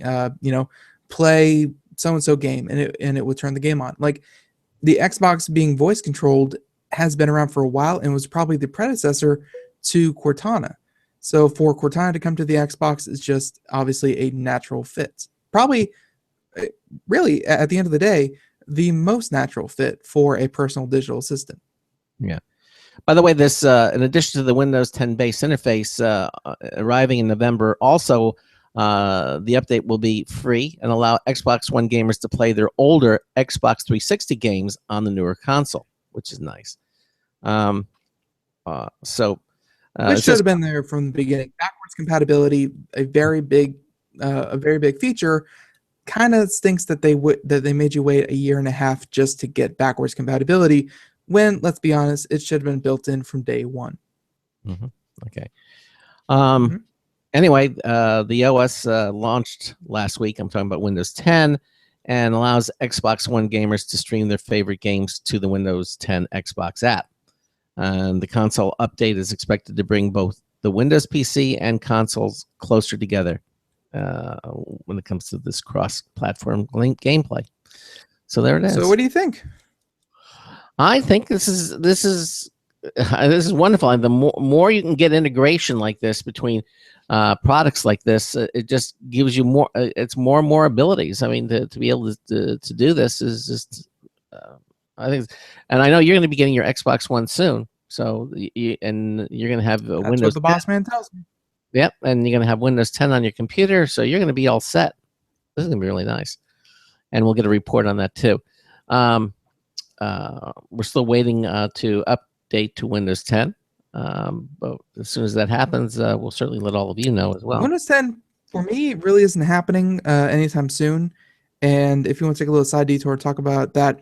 I have a small solid state drive, and it's it's a couple years old. It's about 3 years old by now.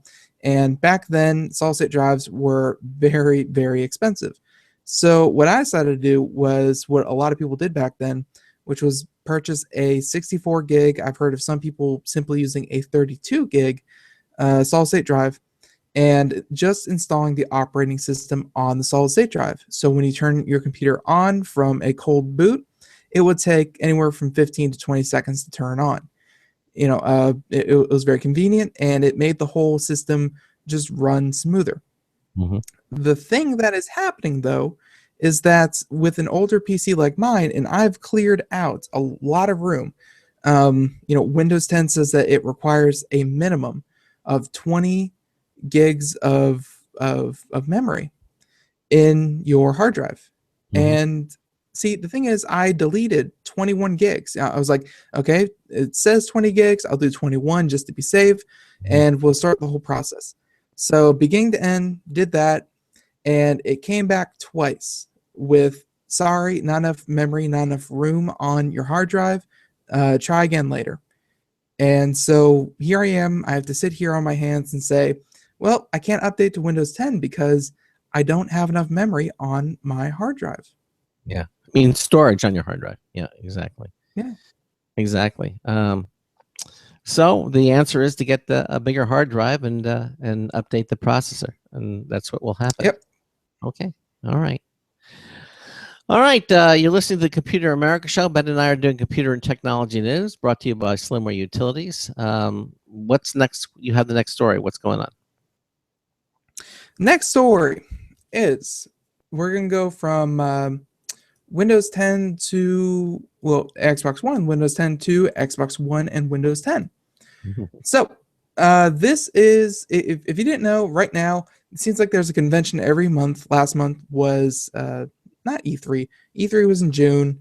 Last month was something. And this month is Gamescom. Gamescom is a huge one. I believe it's out in Germany. And all the big companies had big presentations and were actually releasing them, releasing things, not just hardware manufacturers, but also in the coming days. By the way, Gamescom's still going on, still a couple more days of that, but Xbox was there. So Craig's announcement that he just read actually came from Gamescom. And I found this nice little article from CNET. Nigel Manuel, there we go. He released these top 5 things that the Xbox announced out at Gamescom. So the Xbox One, the first one that he says, Xbox One gets DVR capabilities. So they said that digital video recording capabilities will come to the Xbox One next year, allowing gamers to record television that feeds through the console with the use of their over-the-air digital tuner and an external hard drive. So, of course, you have to purchase your own digital hard drive. You have to have a cable subscription going through your Xbox, like not just sitting next to it, but going through it. And then, of course, using the built-in DVR capabilities, the Xbox One will record these things. Although it's not perfect.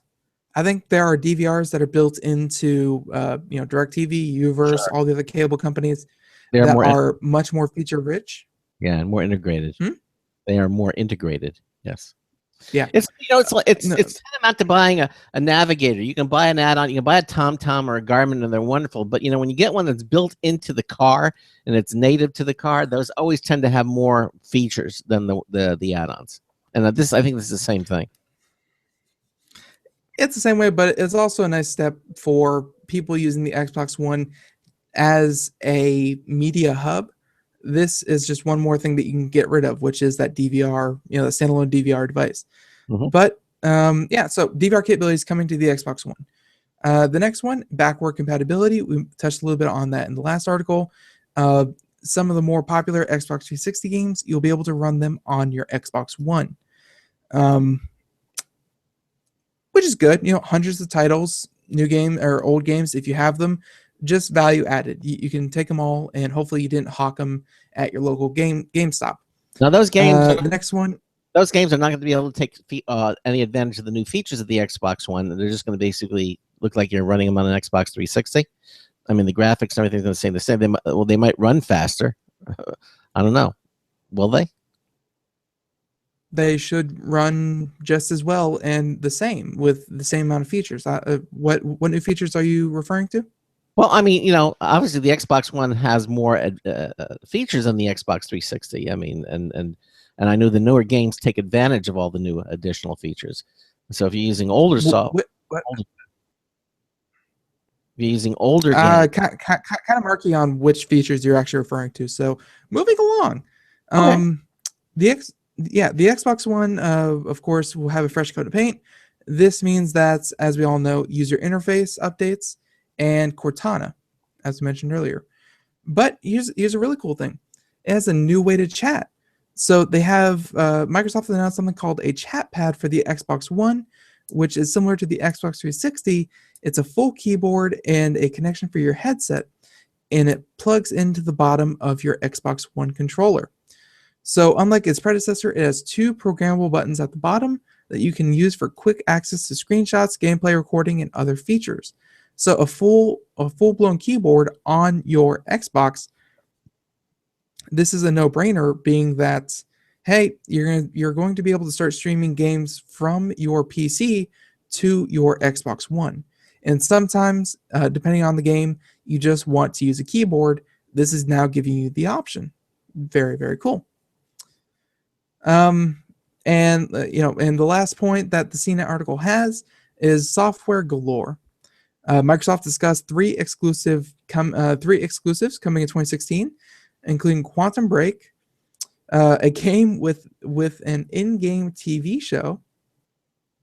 See, that's kind of cool. So I guess they're going to have the game, and then just like, tune in Wednesday for the next episode of blah, blah, blah.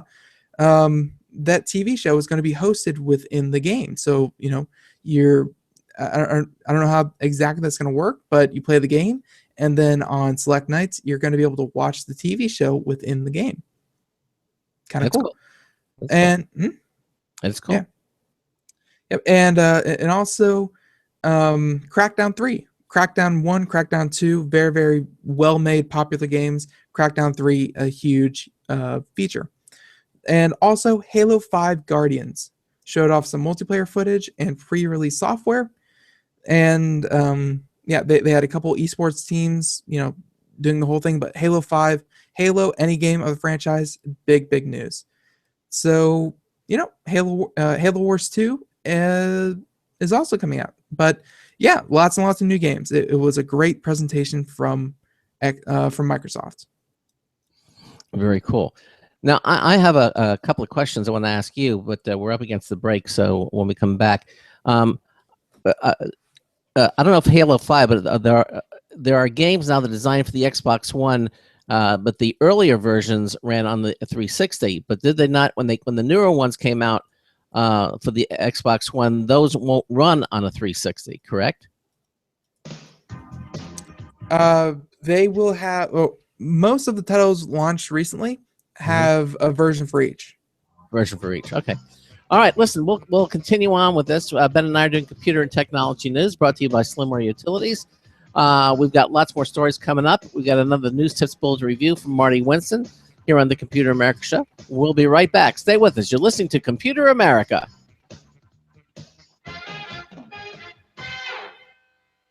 I need a favor. You may not have anything to do with launching new products or new services at the company you work for or the companies you work with. So just in case the people there who are in charge of that aren't listening to Computer America tonight, please tell them about Bell Ringers. It starts August 31st as an hour-long Monday through Friday nationwide radio show on so many stations that more than 50 million people will be able to tune it in. 4 times each hour, a team of 3 takes the time to fully describe and explain something that's never been announced before, making it newer than news. And that same day, they send releases over 3 wires to traditional online and social media. Get full coverage on Slash Gear and more.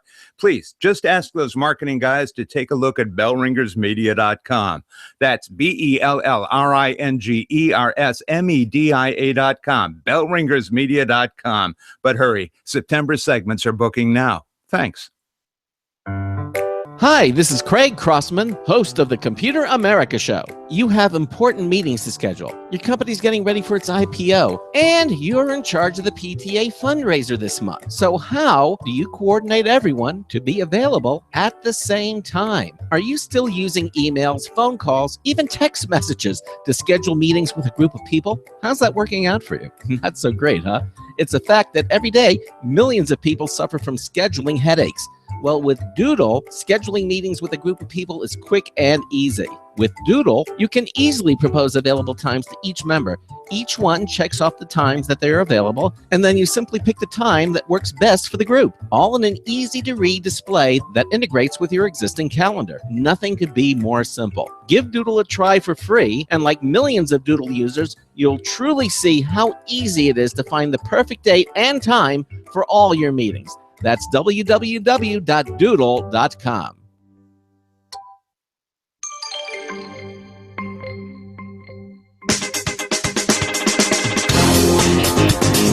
Can't get enough of me, huh?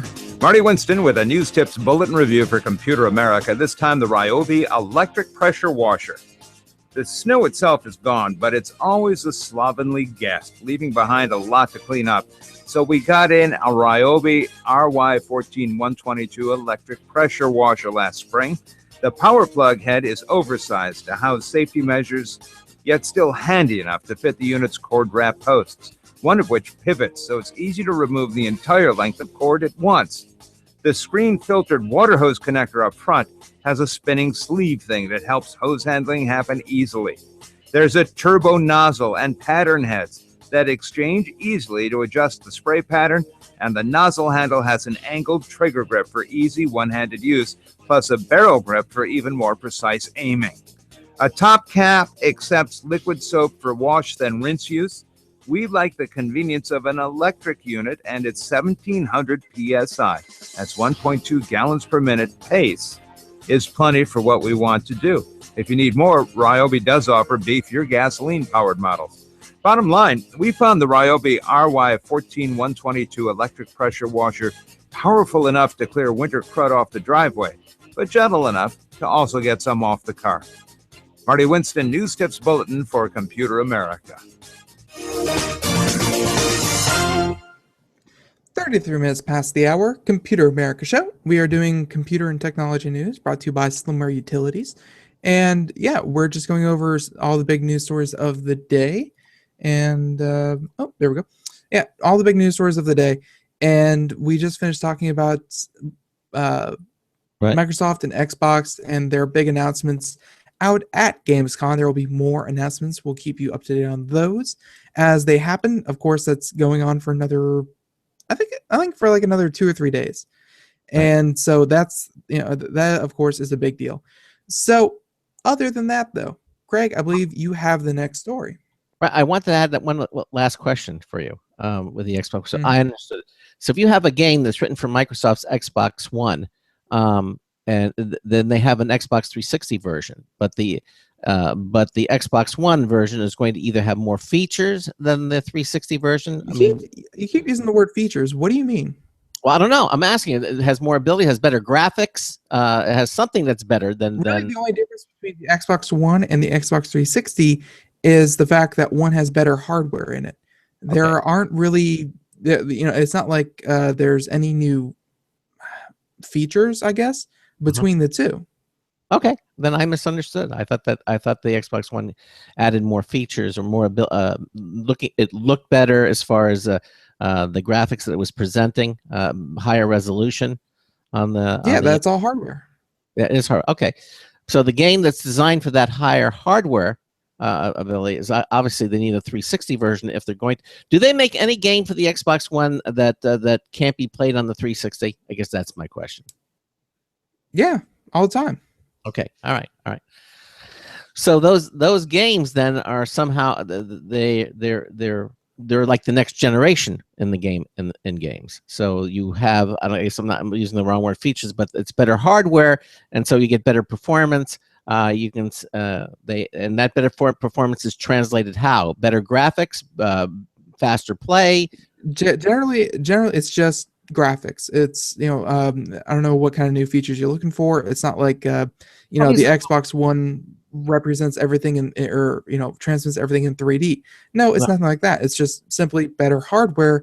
And the games that are coming out nowadays, I'd say 6-7 times out of 10 they have a version for the Xbox 360 and a version for the Xbox One because that console market is so segmented right now as we transition from the Xbox 360 to the Xbox One, and the fact that they're still selling 360s means that they are of course still making games for it. Right now though, the only true difference between the two is graphics. Okay, got it. All right. This next story is from Maximum PC. Evidently, with all the Windows updating going on, according to Kevin Parrish here, says there's a fake Windows 10 update email spotted with ransomware. Okay, and it says now that Windows 10 is out, many consumers who reserved, a copy, may be disappointed that their copy of the new OS wasn't available on day one. And we talked about that. And you mentioned a website out there that would allow you to go directly and get Windows 10 without waiting for the your reserved copy to be notified by Microsoft, that you'd actually go out and get it yourself. And because according to Microsoft, your wait could be from days to weeks before you get Windows 10. If you're really anxious to get it, there's a website out there that it's a Microsoft website that will give it to you. So that said, evidently hackers are taking advantage of this Windows 10 wait by sending out emails with ransomware. It says, so basically it looks like it's a legitimate email, but you click on the link and all of a sudden you're downloading something that you shouldn't be. There's a zip file that you extract, and inside the zip file is an executable disguised as a Windows 10 update file, but instead it's CTV Locker. This is a ransomware variant that encrypts, your personal files, and supposedly you have to fork out money to the hacker within 96 hours, or your files will be lost forever. And so it's just ransomware. Which folks never do that. It's obviously, if you have to pay to get your files back, you're going to pay them. They're going to have all of your credit card information, and they're going to charge you even more. And then at the end of the day, you're not going to get your data back. Yeah. So better to have a backup, best case scenario, or worst case scenario, just kind of say, okay, I'll call in some professionals. If they can't help, I've lost my data. Yeah. That's it. And and they're becoming more and more clever. I just got an email, Ben, the other day. It looked like it was from my bank. Had the logo and everything, and the warning said we're having some account problems, and you need to click here to go out there, and so we can fix what's wrong with your bank account. And it was obvious to me. I mean, and matter of fact, if you hovered over the link, you could see it went to some Taiwan location. It was malware disguised, but they get so clever. It looks so real. Another one I got, Ben, was a notification from UPS saying that we tried to deliver your package, but we were unsuccessful. Click here, to go and get until you can get your package. Again, malware. I got one. I don't think they send out emails. I think they still have little paper slips that they put on your door. Yeah, I got one from FedEx too. It said it was from FedEx. It had the FedEx logo. Everything. It says we attempted delivery of your package, but look, UPS and FedEx don't do that. Okay, they put a notification, but they don't send you an email saying that they couldn't deliver. The other one I got was from Apple Computers saying your Apple account has been temporarily suspended. Click here to reinstate your Apple account. So there are a lot of those that are out there that do that. Just be forewarned and forearmed. Companies don't do that kind of thing. It's just a way to try to snag your information and or put spyware or on your computer. You do not want to do that. Okay. Yep. Okay. Anyway, so we're continuing doing our computer and technology news, brought to you by Slimware Utilities, and that's it. So you have the next story. All right, let's talk about some interesting things, some fun things, and let's talk about. Okay, we'll do this one. We make a big deal about internet speed here on the show because internet speed is life. Without faster internet, what is the point of having the internet? And the big the big goal has always been the 1 gig or the 1 gig plus market. Well, here's a nice little story where I think they offer that, but it's not. Yeah, they actually do offer it, but it's not the fact that they're offering it. It's how they're offering it and for how much. So this is out of a small Oregon city. This article from Ars Technica, John Brodkin, and it's where broadband is a utility. 100 megabits per second costs $40 a month. That's a great deal. That's a great deal.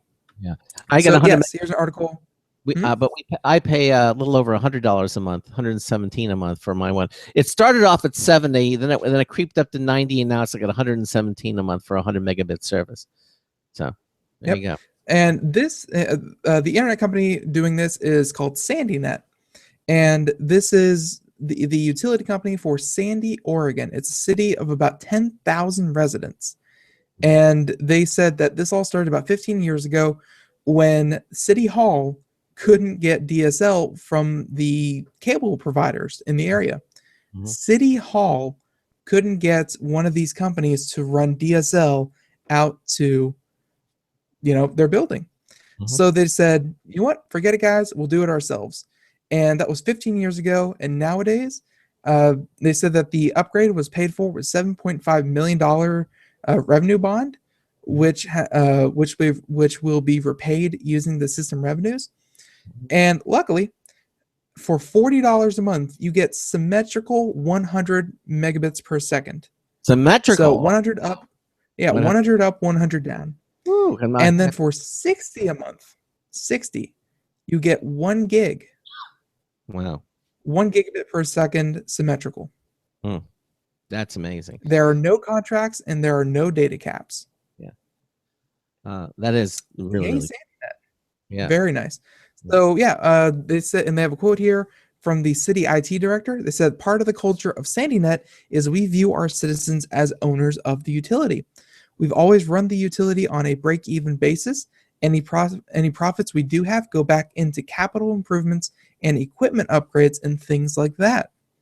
And they even have a little video here talking about the $60 gig service.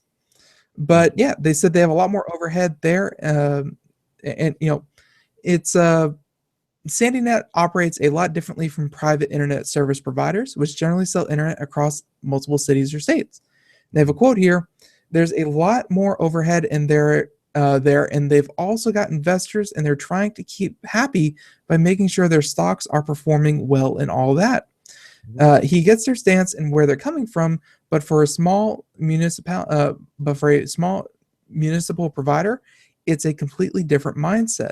And I think it's a mindset that a lot of people can get behind, where everyone that they're providing internet to wants the best internet, the fastest internet, and they're willing to pay for it, but they don't have to keep their shareholders happy.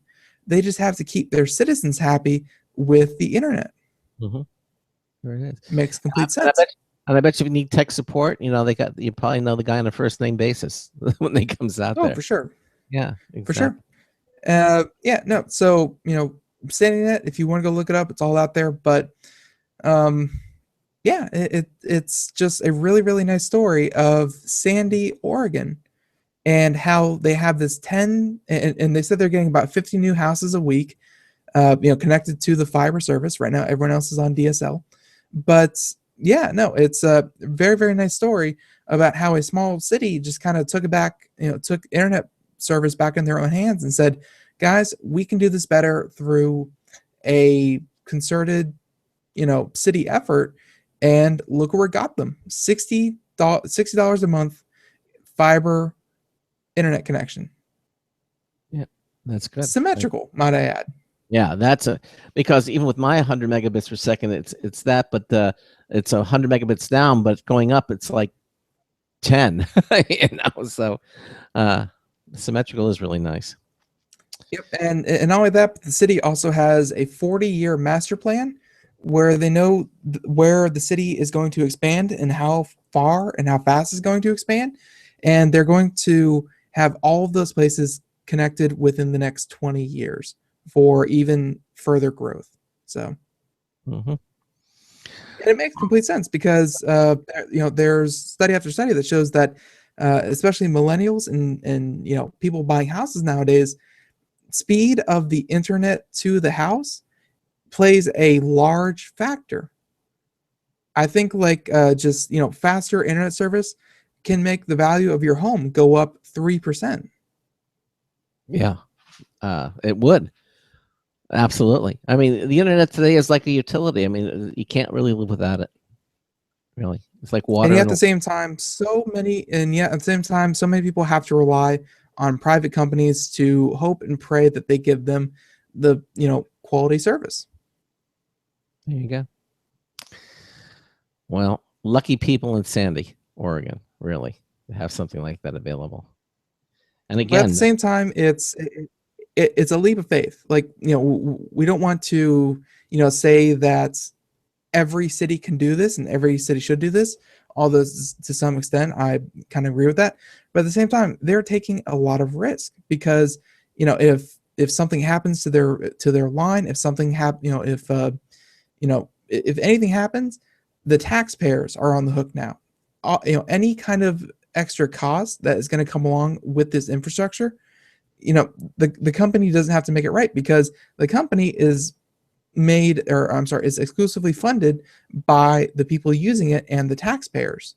So they're on the hook for a little bit more money, but it seems like, at least for Sandy, Oregon, it's working out very, very nicely, because they're paying, really what I think half of us, they're paying what I think most of us pay by half, and for much, much better service. Yeah.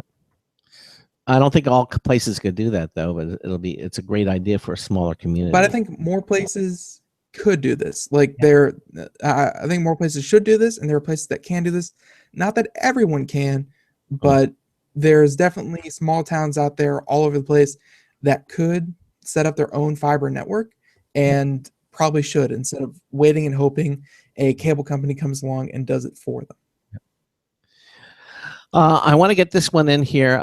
We've been talking about all the computers we talk about cloud computers. We talk about Chrome laptops, and basically not requiring too much keeping on the computer. But Acer has got something out they've just announced, called their Cloud Books, and these aren't Chrome machines. These are Windows 10 laptops.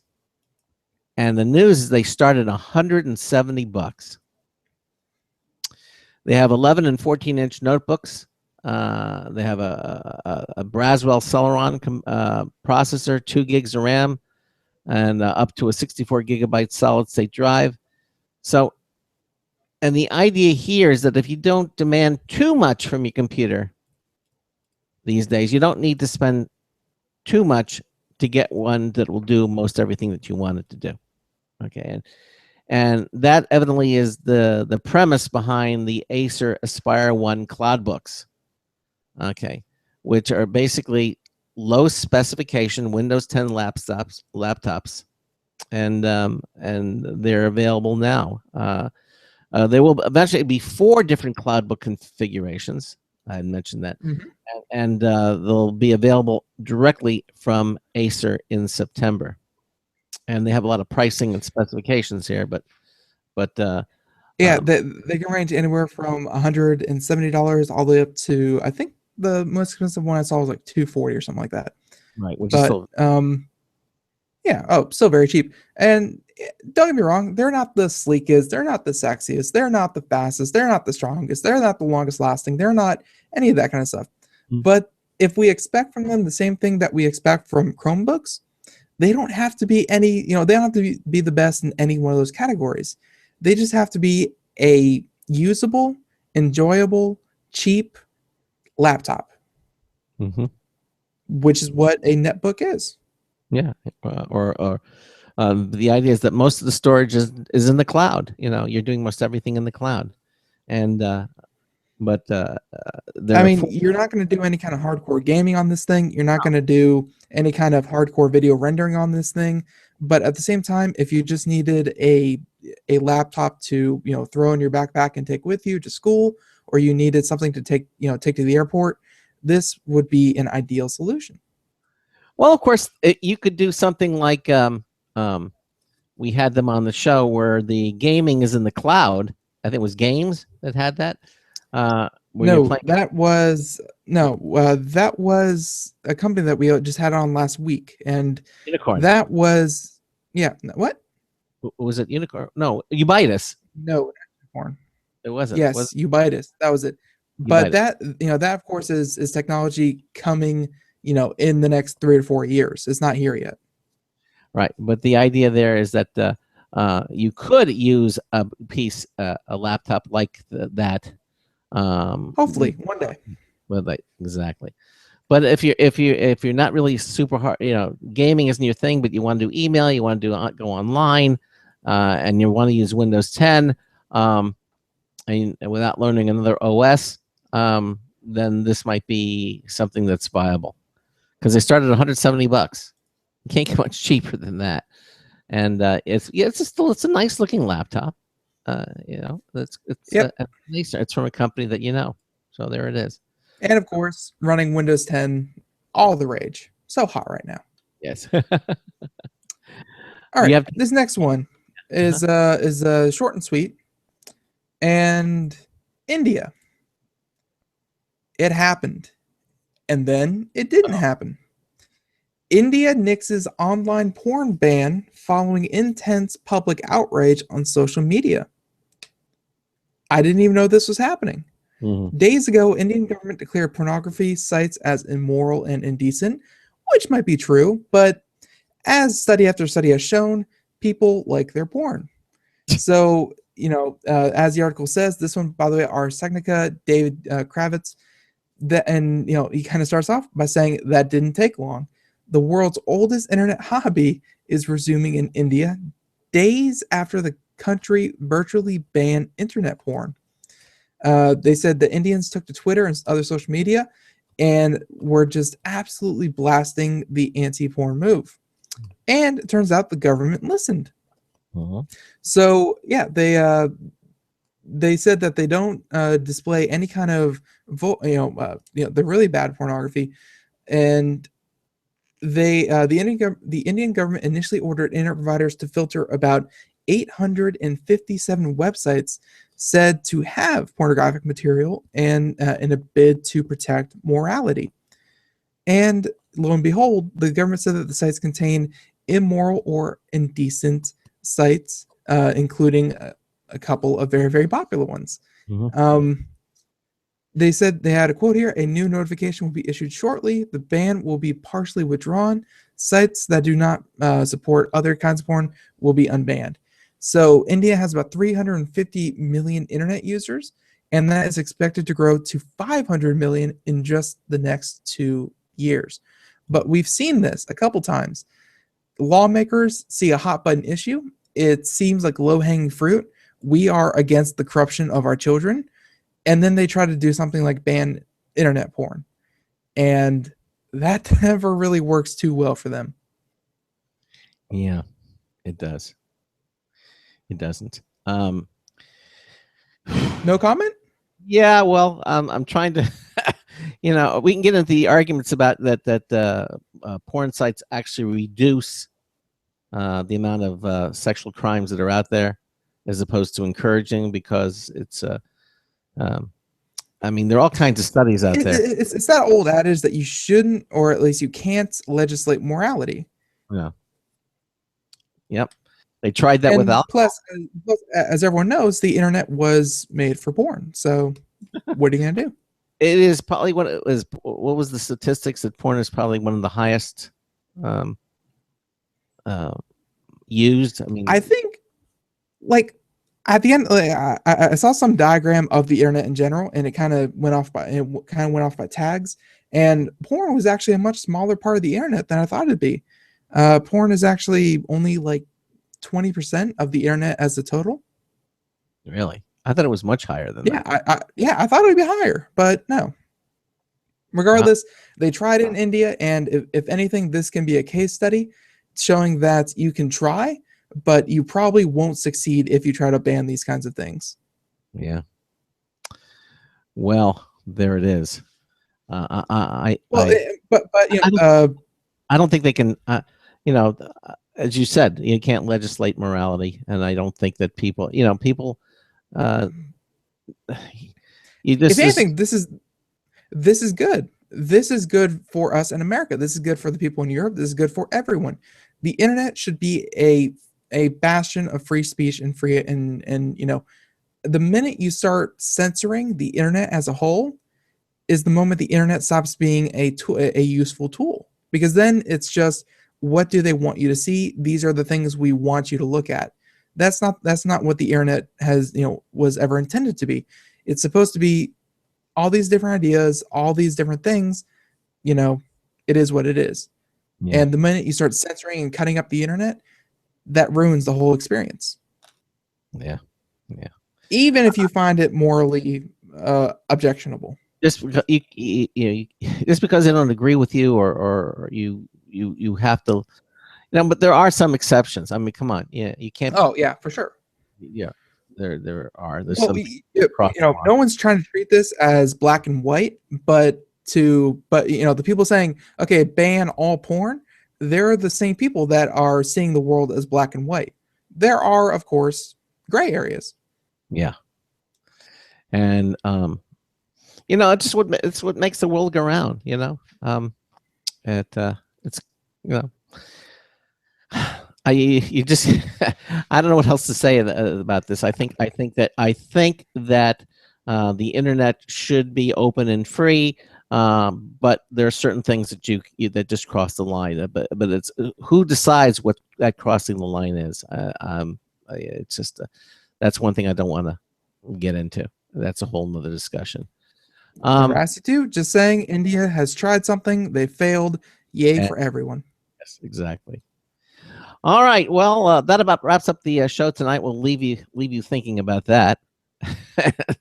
And it is what it is. It is what it is. Coming up tomorrow night, we're going to have a new guest on the show. Has never been on 90 seconds.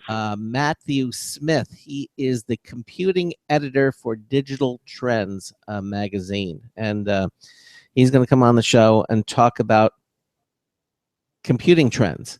And obviously, one of the hot buttons right now is Windows 10. And so he's going to kind of focus on, does Windows 10 make PC games better if you're with Windows 10? Are there any new computers that are specifically built for Windows 10? 60 seconds. And we're going to get into questions like that. And then he'll talk some of the best features of Windows 10 and some of the worst features of Windows 10. So it's going to be pretty much that directive with him. Matthew Smith, again, computing editor for Digital Trends magazine. And then in hour 2, computer and technology news. More of it brought to you by Slimware Utilities, the official optimization software of Computer America. So that wraps up the show. Again, thanks to Viktor from our first hour guest talking about and Universal Remote. Yes, the Universal Remote. And Ben and I will see you tomorrow night. So until tomorrow night, this is Craig Crossman, hoping that your hard disk never becomes floppy. 10 seconds. We'll see you tomorrow night. Good night, everyone.